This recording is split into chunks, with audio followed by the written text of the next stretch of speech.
I'm going to now step into the next part of the core agenda, and that is how have we integrated many of those critiques and responses to the limitations of KT that I've identified in the earlier slides in the ways that we practice KT.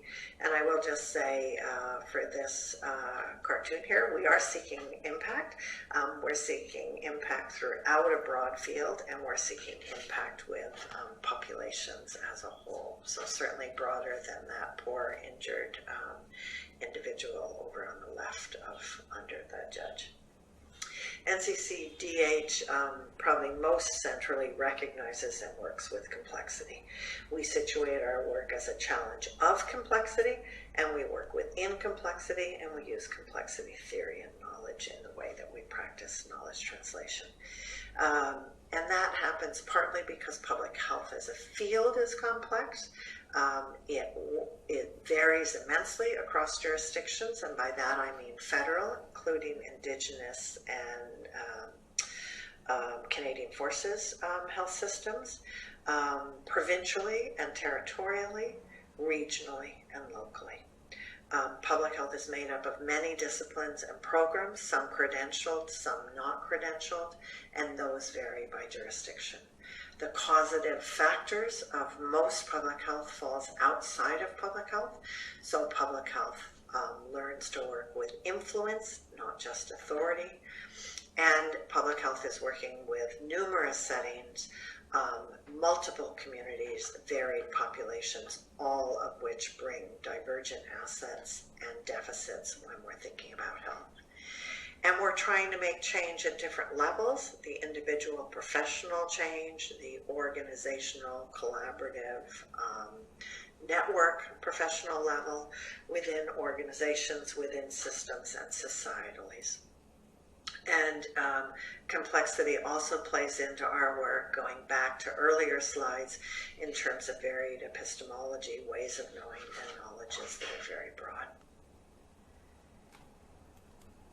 We bring a culture of strategic planning and evaluation to our work, and we apply that to the knowledge translation methods and approaches that we use without our work. The questions that you see here could be taken from our planning documents, but I've actually taken them from the Institut National Santé Publique de Quebec, one of 3 provincially situated public health agencies in Canada, and one that has done some wonderful resource publications on knowledge translation. And so as we look at what are the needs that we're responding to, that's part of our annual planning and our sub-year planning. Is the knowledge available? Because we're the translator, we're not the core researcher. We also, when we think about who, is somebody else already doing that knowledge? Are they well placed to be doing that translation? Who should be our partners? Who should be our advisory group? What's the role of the academic or the practitioner, scholar, researcher who's helping to generate that work? Do our staff take on translation roles, or do we bring in a contractor? With whom would include, do we do a participatory learning circle, or are we publishing a document? Or are we jointly writing a case study, as we just did with the Toronto Aboriginal Health Advisory Circle, or are we doing that with input from others? Who's our audience? It's always public health, but which subparts of public health, and who are our secondary audiences? That might be in primary care or community services or community health centers, that public health stakeholders and who public health partners with. At the project level, we're refining those questions, and we're also designing project plans for every project. When do we enter the process, and what do we continue? When do we step out? At what point do we not stay? We don't do quite as well, but we try to do that certainly at our annual and semi-annual planning. And what are those opportunities to shift what we're doing and kind of change up what we're doing? That final question is not actually in the INSBQ documents, although it's reflected through resources on evaluation, but this comes from others, and so certainly for us, we're always asking from the beginning, what is that impact and how are we going to show it? And what are the methods and indicators to demonstrate benefits? Going back to that question of epistemology, we try to use a wide range of knowledge, and that has been enhanced and expanded over the last few years. And so we're using research and published literature, of course. We're using rapid and other systematic reviews on occasion. But we also want to pull in that experimental knowledge. We want to pull in that tacit knowledge, that sense of what, I didn't define it earlier, but tacit refers to that knowledge that's really hard to put into writing. Riding a bike is often a good example.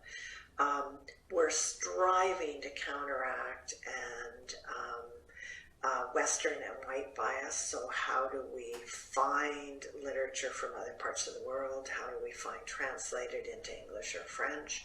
How do we make sure we're pulling in as strong a Francophone basis we can, not just English language, and certainly reaching out to Indigenous partners and using our own research skills to find those Indigenous resources. And then recognizing when, how power mechanisms are at play, being sure we're using the social sciences, and through all of that practice, how are we then contributing to shifting credibility, suitability, necessity of varied knowledges so that all of those knowledges have good credibility. And I'll give an example of a recent participation of the International Union of Health Promotion and Education, where we were doing a collaborative panel on using methods of advocacy to create change. And Jerry Spiegel at the University of British Columbia brought to that panel work that he'd been doing in Latin America.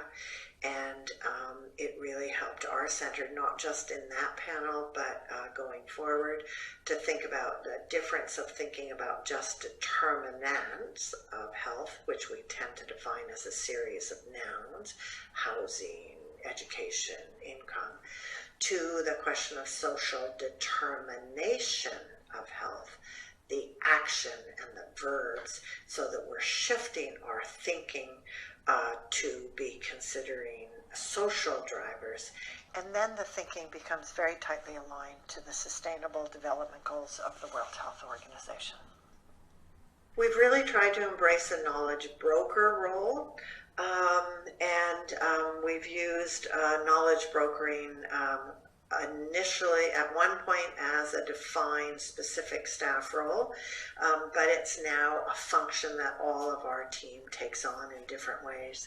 And to define what I mean by knowledge brokering, I'm drawing on a particular study by Ward et al. In 2009, where she drew on some earlier work to look at 3 types of knowledge brokering. And we really embrace 2 of those tightly. So social change, where we're brokering to improve users' access to knowledge, skills to apply knowledge, and to increase capacity. And that capacity is beyond individuals, but it influences the capacity of work in organizational settings and systems. And as well, we're really involved in what's that transactional role? What are the interfacers? What are the links? And so how do we contribute to networks? How do we introduce people? How do we bring people together? And the one that we're not doing as much is in that small box. We do this role less because we're a standalone knowledge center where we're not part of generating the research, and so we're not inside that kind of knowledge management role. But it's still a function that we think about, and we certainly try to influence the system. Here's a diagram from a different field. It's from Climate Knowledge Brokers in the UK to try and show those different facets of knowledge brokering and why we respond in the way that we do. So when there's limited or no awareness of an issue, we're doing outreach, we're promoting the knowledge. When there's a lack of quality information, when we've identified a gap in the knowledge or a gap in practice that needs to be studied, we're giving feedback to researchers and policymakers so that they might find funding or bring their attention to that. When information is hidden, I'm going to talk about the next three together. When it's hidden, when it's not tailored, when there's too much, we play roles of finding that information and then getting out there. We're going to contextualize and synthesize that knowledge, and we're going to filter knowledge. And so we do that through curated reading lists. We do that through our library online, and we're going to do that in the networks that we're part of. We recognize active roles of multiple actors, and because of that, one way that we respond to that is we do a lot of facilitation and knowledge exchange.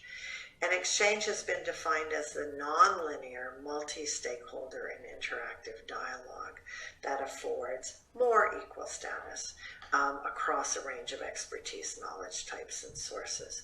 So we sometimes have had participatory learning circles to bring together researchers, practitioners, policymakers, and then feed that conversation out to our bigger, larger audience, both through webinars and products and through the networks that we either support or engaged in.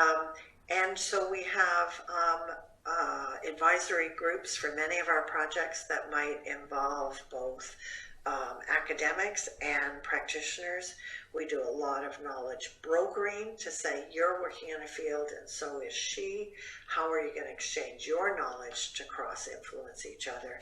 And then we do a lot of developing and support for leaders. And there's been some nice research, and I give you a few references there to look at how do you do that leadership,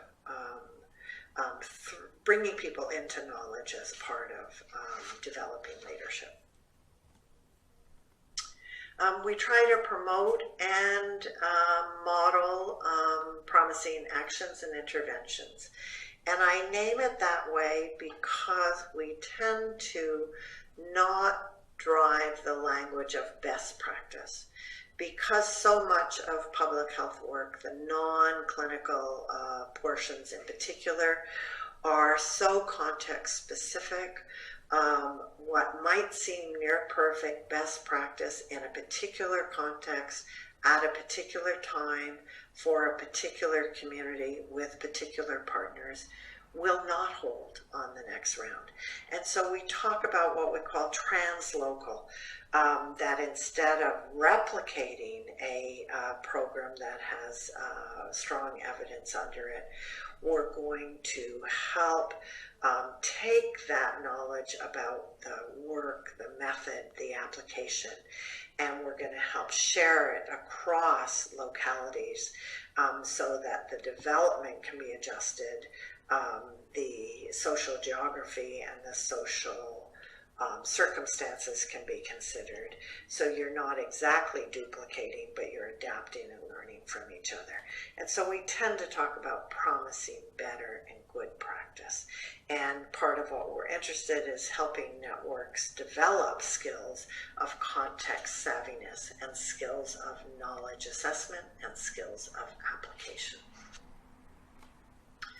To do all of that, we employ competencies to help us be effective. And if I'd been writing this 3 years ago, I might have created a list very similar, because these are all facets that we have used in our hiring, in our recruitment, in our staff selection, in our staff training, both individually with staff and collaboratively when we're doing all group training. We're trying to individually work with staff to deepen knowledge and skills, and we're trying to support and nuance the attitudes and values, I'll call them values, that we bring to the work that we do. And so when I was looking at for this particular presentation, I was very pleased to find a scoping review that identified public health competencies, and even more pleased at how tightly they aligned with the expectations and the standards that we bring to our work. So that brings me to the question that started this presentation when I gave it at the University at St. Francis Xavier in May. Claire Bechter, who has replaced me as the scientific director, part of the conversation that we had when she asked me to come in and do this was she said, so how do we define our model? How do we define our framework? Particularly knowing that there are numerous theories and models out there. A recent review found 63 different knowledge translations across healthcare, social care, and management, not even looking, I don't think, at education or geography or some of those broader organizational development, etc. So instead of creating a new model, I remind you of the models that came to the fore in the Davison NCCDH article that I encourage you to look at. I also bring your attention to another model that comes from the team I mentioned that questions the knowledge translation metaphor. And you won't be able to see this slide unless you stop and enlarge on your screen. But this really it has astounding parallels to how we have evolved our practice of knowledge translation. And so this is what I wanted to look at, and I have a next slide to show how we match to it. And some of the strength of this image is that you're looking in the middle of the slide at linkages. You're looking at the user system as well as resources and knowledge purveyors as a system, and that's kind of drawn in the outer context. So how does what we're doing draw all of those together? And so and it's modeled on an innovation, top left, so what is the knowledge you want to be translating in that top left box? And so what are the antecedents that helped you position, contextualize, or lead to that new knowledge or innovation across the top? Over on the right, what are all of those system readiness factors, going down to who's going to be adopting it, how do you get it assimilated into a system, what are the processes for implementing that? And then we've got that linkage piece that's in the middle diagram. How does linkage happen both when you're undertaking the research, you're designing that knowledge generation process, and when you're implementing the knowledge into practice? And then that other left side is that big outer context, kind of writing about the socio-political climate, interorganizational norms or networks, the environmental stability, thinking about social, professional, organizational, as well as physical environment. And all of that, what they've narrowed into diffusion and dissemination, the KT core work, how does that play out?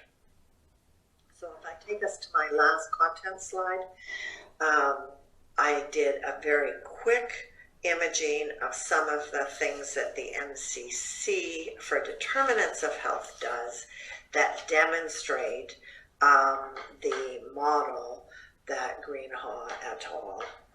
Are involved in. And if I think about the innovation itself, we want to demonstrate the need and the advantage. We want to demonstrate that translocal.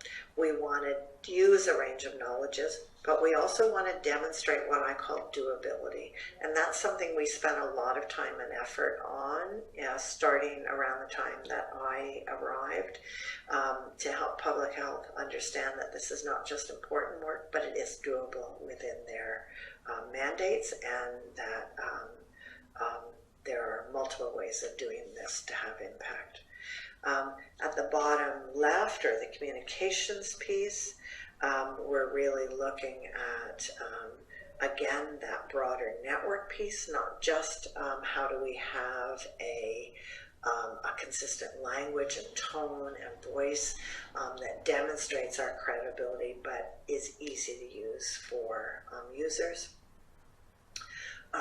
Going across the top, we're wanting, one of the really nice things that this model talks about is the absorptive capacity and the receptive context. So how do we look at the system in ways that they'll be able to uptake at a system, organizational, and individual level? And that takes us nicely to the readiness. And so we try to analyze, as we're doing our work, both supporters and opponents. So our last environmental scan, for instance, when we went out and did interviews, we didn't just go to the best known champions, but we went to others where we could see how do we shift people's engagement in this work if they're not already well engaged. Then you're down into how are we influencing adoption and organizational capacity, that broader complexity piece. That bottom right-hand corner of the implementation process are those core pieces that some people might think of as knowledge translation, whereas really all of this is knowledge translation. So what is the training we're going to provide? What are the workshops? What are the webinars we do? Who are we going to collaborate with in that? How do we reflect feedback from users? How do we reflect evaluation? How do we use advisory groups so that we're modifying partway along in a project rather than looking back and wishing we'd done it differently. And then those linkage pieces of who's coming in with us, how do we facilitate sharing, participation, all of that, using of multiple channels, formats, reaching out to our core audience, but also others. What are the models that we're going to use? What are the product types that we're going to use? And then we're down in the bottom left corner, that outer context. We're not just being aware of it, but we're trying to influence it. If I think about who's going to advocate for equity, for knowledge translation, for the NCCs, who are those players? How do they need to be informed? We ourselves model the changes we want to see. The most current is that we're been both engaging to become more anti-oppressive and anti-racist as a team and a center, and we're sharing that process to model that change with others. And of course, I've spoken about facilitation of networks, both engaging in networks led by others and supporting networks that we co-lead with others. The end of the content. You can find more at the NCCDH website, and you can interact with the staff easily through these contexts. I thank you so much for listening, and all best to you.